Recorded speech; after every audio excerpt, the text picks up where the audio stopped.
Hello mga kalasa, welcome back sa ating YouTube channel. Okay, for today's video, mga kalasa, gagawa tayo ng kakaiba. Wala pang gumawa nito, actually. Pero itong recipe nito is adobo. Adobo siya, okay?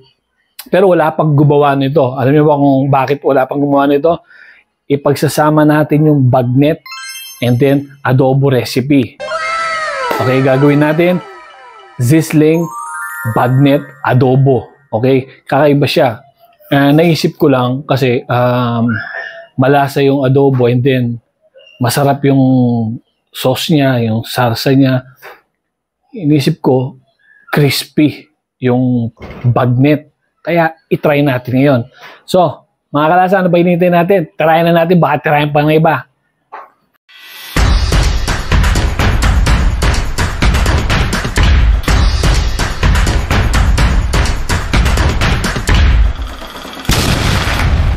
Okay, ito yung mga gagamitin natin. Dito natin iboboil sa mga ingredients na to, yung ating pork belly. Okay, leeks, yung laman sa rep, garlic, red onion or white onion, pwede, laurel, and then yung lemongrass o tanglad. And then may paminta yan mga kalasa. Lalagyan din natin ng salt. Okay, ito naman yung ating pork belly. Yan. Ang gagawin natin. Gagawin natin dalawa para maganda yung pakulo niya dun sa ating lutuan. Hiwain na lang natin ng dalawa. Dalawa na lang. Yan.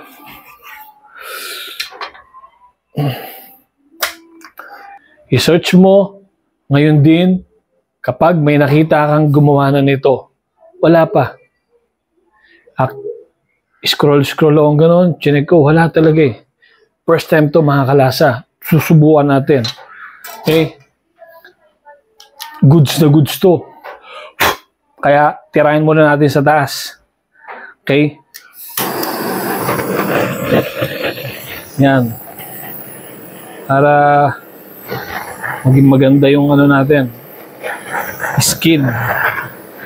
Kung wala naman kayo nito, mga kalasa, pwede nyo naman sa kawali, painitin nyo lang na mainit na mainit. Huwag nyo nalalagyan ng mantika.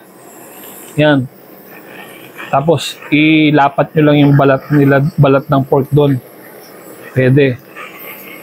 Para pag binold natin, hindi siya masira agad. Yan. Pwede na yan. Pwede na yan. Nakakalasa. Okay, ngayon, prepare naman natin yung ating lemongrass. Gagawin natin, mga kalasa, iba-blanch muna natin yung natin. Iba-blanch muna natin yung pork natin and then doon sa sa pagkukuluan nito. Yan.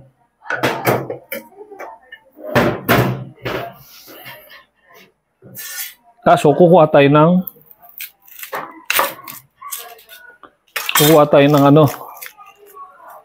ng sabaw para pag yun ang gagamitin natin sa sarsa. Kaya huli natin ilalagay yung lemongrass natin, okay? Una natin muna mga yun, onion, garlic, leeks, laurel, paminta.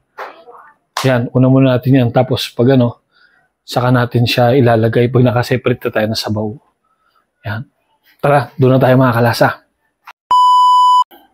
Okay, dito na tayo sa natin.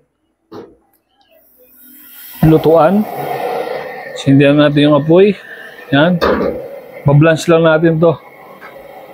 Ito na yung isa. Sindihan na natin. Para uminginit na. Ito, guys. Nag-ano na siya. Ilaglag na natin to.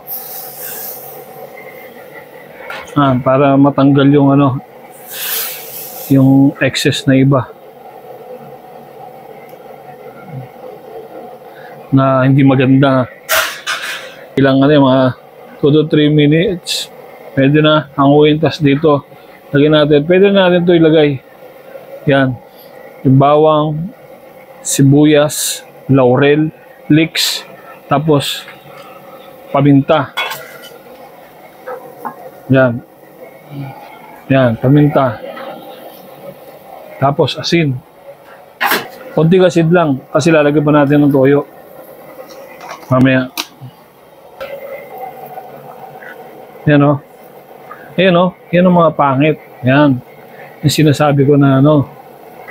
Yan. Hindi kaaya-aya. Tapos yan, pwede na yan. Ilipat na natin siya dito.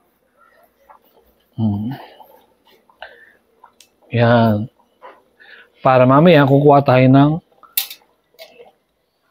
sabaw dyan para sa gagawin natin adobo. Yan. Okay? Ito, mamaya na natin to kasi malasa to eh. Mga 10 minutes or 30 minutes kukuha tayo ng ano. Kasi papakulo natin ito mga to eh, 1.5 to 2 hours. Yan. Natin. Okay, balikan natin. Update ko kayo, mga kalasa. Okay, balikan natin. Okay, mga kalasa. I-check na natin yung pork natin. Tapos na rin yung mga 30 minutes. Bawasan na natin ng sabaw. Tapos, tabi natin. Yun ang gagamitin nating pang adobo. Yung sarsa niya, okay? Para malagyan na natin yung tanlad natin na lemongrass, okay? Ayan o. Ano pa yan? Matagal pa yan, mga kalasa. Ayan o. Malasa yan. Kuha lang tayo ng konti. Tapos tagdagan natin ng tubig. Ang bango. Babalik natin to, syempre. Ngayon, tabi natin to. Tagdagan natin ng tubig para bagsak na natin yung lemongrass. Yan. Kasi, matapang to pag sinama pa natin sa adobo eh. Okay? Yan. Okay. Balikan natin mamaya after 1.5 hours. Update ko kayo, okay? Okay, mga kalasa. I-check na natin. Balikan natin yung pork belly natin. Tignan natin. Yan, pwede na to. Yan. Yan ang buto. Alisin natin yan, ha.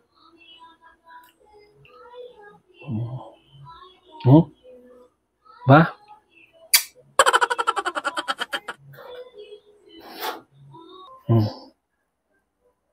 Ngayon, tanggalin muna natin yung buto na iba, nakadikit, and then, i-rest natin siya sa labas, and then, lalagay natin siya sa ref muna, mga 30 minutes, and then, i-oven natin. May oven pala. Hindi ko alam. Tara. Okay, mga kalasa, alisin natin yung buto. Yan. Ilahin lang natin. Yan. Yan, no. Diba? Ganda. Tatakpan lang natin. I-rest lang natin dito, no? Takpan lang muna natin dito. I-rest muna natin. Air dry ba? Okay, mga 15 minutes. Tapos ng 15 minutes, nandito, lalagyan natin sa ref ng 30 minutes. Update ko kayo, okay? Okay, mga kalasa. Pilingan natin yung pork belly natin dito para sa gagawin natin bagnet. Check na natin. Then, tusukin na natin ng tinidor, ha? Yan, ito siya. Ayan, o. Diyan nag-dry siya. Tutusukin natin siya, guys, ng tinidor. Para pagdating sa oven, pumasok yung yung init sa loob, saka yung crispiness niya. Rat-ratin nyo. Diba?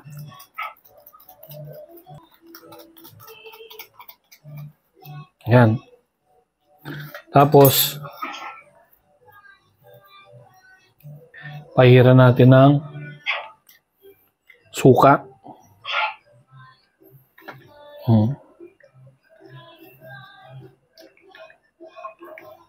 Pampano rin to, dagdag kulay sa crispiness. Yan. Guys, ilalagay ngayon natin sa ref, okay? 30 minutes. Pahingayin lang natin doon. Tapos, sasalang natin sa oven, okay? Update ko kayo. Okay mga kalasa, ito na. Tapos na natin siyang i-ref ng 30 minutes. Ilalagay na natin siya sa oven. Babantayan na natin. Siguro ilalagay natin siya sa 190 degrees Celsius. And then, dapat 1.5 hour. Titignan na natin na kasi oras na rin eh. Para makain na kami. Titignan natin pag tumuyo, pwedeng dito natin. Tapos titignan natin, pwedeng dun sa sa fryer natin, mantika, para mabilis. Tignan natin, diskarte, okay? Tara. Dito tayo sa kusina ni Mrs. Sana magkasya. Maliit lang ang oven namin eh. Yan. Yan. Patutuyin na natin siya. Lagyan natin sa 190. Tapos, lagyan na natin sa 1 hour. Yan. Para kalkulado na. Yan. Guys, magkadikit talaga yung alisin natin to. Irerekta na natin siya dun sa tumidikit kasi dun sa taas, oh. Yun, oh. Delikado. Alisin natin. Alisin natin to para medyo bumaba siya. Yung ititira natin yan. Yan. Yan na lang. Yan. Yan, medyo hindi na siya magkadikit. Oh. Okay. Update ko kayo, ha? Okay, mga kalasa. Check na natin. Baka, mga 1 hour to eh. Baka pwede na tapusin na natin doon. Total dry na yan, alam ko eh. Tara, check natin. Yan. Yun, oh. Yung isa, kasi hindi sila pantay. Pero pwede na yan doon.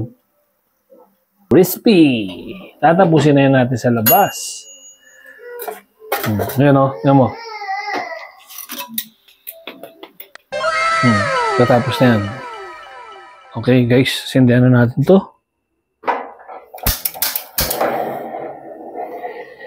Dito natin tatapusin.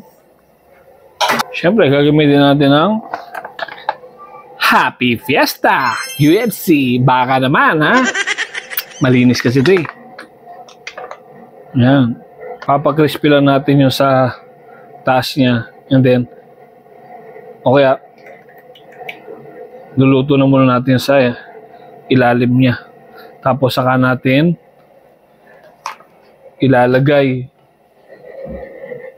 sa dito. Yan. Hindi. Unahin na natin sa taas. Siguro. Oo, unahin na natin sa taas. Para maganda yung pagkakabanat.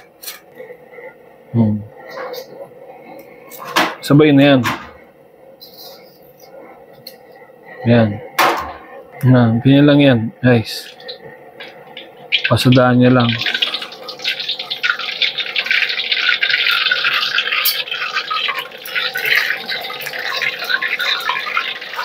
Ito, goods to eh. Puputok agad to. Gurado yan, oh. Oh. Yun, oh. Ayan, oh. Kita mo? Nagiging iba na, oh.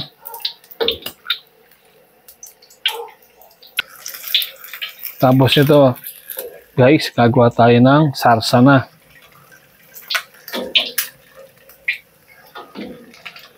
Ayan, ganyan natin. Ayan, o. Tignan natin yung ano niya.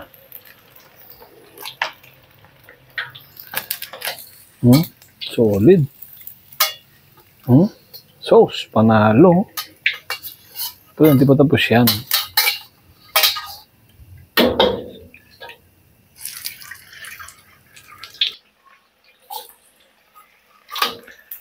first ever na sizzling adobong bagnet. Yan. So, ano mo, guys?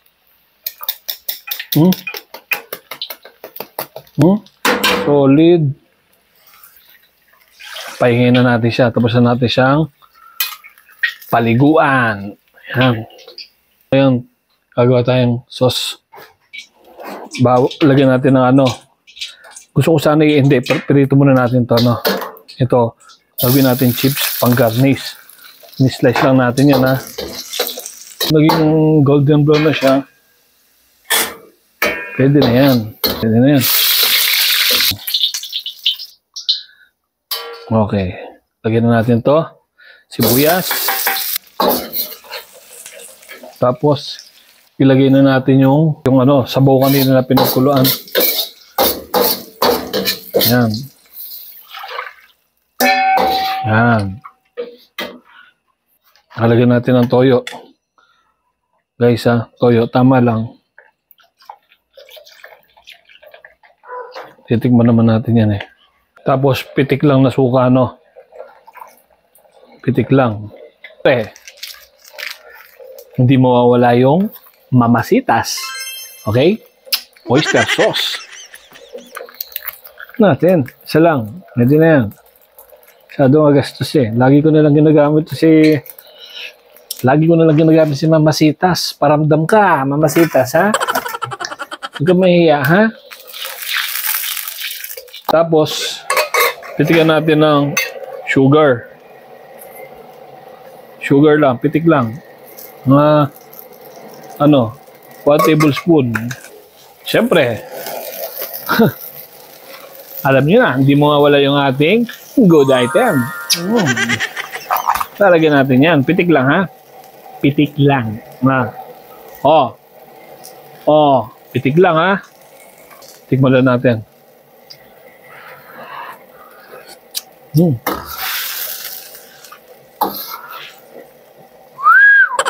Sarap. Laputin na natin. Lalagyan natin cornstarch. Cornstarch. Laputin na natin ng konti. Okay na yan. So, mainit na to. Pwede na yan. Lipat na natin yung sizzling plate natin dito. Siyempre, init na.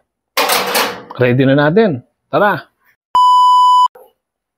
Guys, i-chop natin ngayon. Helera natin dyan, okay? Yung ating, di mo, tigas oh. Crispy.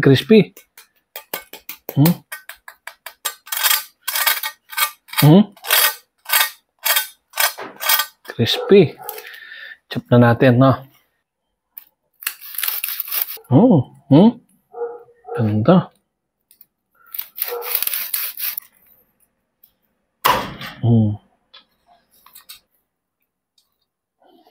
Lagyan natin toppings niya. You know.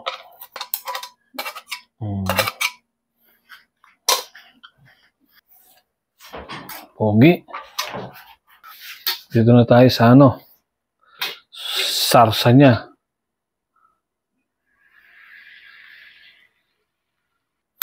Yan, panalo ho. Guys, lagyan natin. Papasisling lang natin ng konti, ha. Hindi, yung tama lang. Parang nagaganon-ganon lang siya. Mga kalasa. Parang maganon-ganon lang. Sakto lang. Okay? Ayan. Ganda, oh. Yan na. Yun. Hindi na natin kasi kanina eh. Kasi baka paglagay ng sizzling plate. Pag umano yan, uusok yan eh. Kakalat pa tayo sa loob. Ayan, ganyan lang.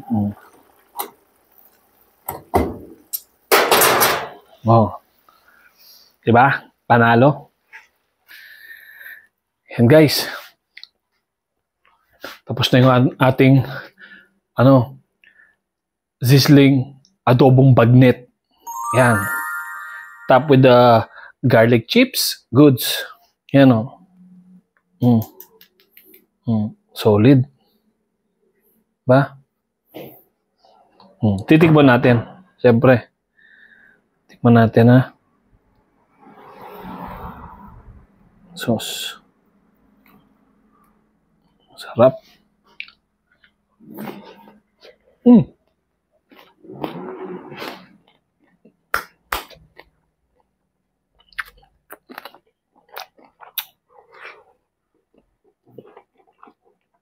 Init. Panalo. Napakasarap. Solid. Ang balagyan natin ng garlic. Para magbalanse. Baka atakihin tayo. Okay guys. Mga kalasa. Salamat sa panonood niyo ha. Kung nagustuhan niyo ng ating YouTube video, please huwag kalimutan mag-like at subscribe na rin kung bago pa lang kayo sa ating YouTube channel. Okay? Hanggang sa muli, patuloy lang sa panonood. Okay? Huwag kayong magsasawa sa ating video. Ang masasabi ko lang, kung tunay kayong kalasa, iba kayo. Subscribe na. Diba? Peace! Hanggang sa muli!